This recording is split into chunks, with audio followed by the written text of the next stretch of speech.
Mira, ya salió el sol. ¿Todavía están regando el césped? Sí. Está pegando el...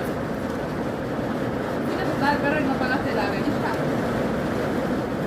No, porque yo fui a soltar el perro de este lado, corriendo. No voy a ir a... ¿Qué me importa nada? Pensé que fuiste a soltar.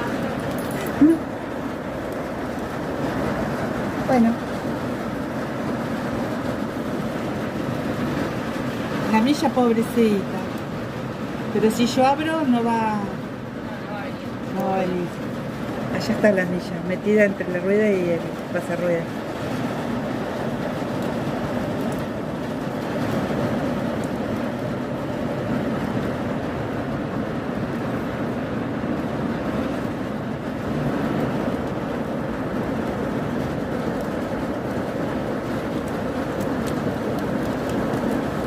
No, yo lo que quiero es que pare el granizo, ¿no?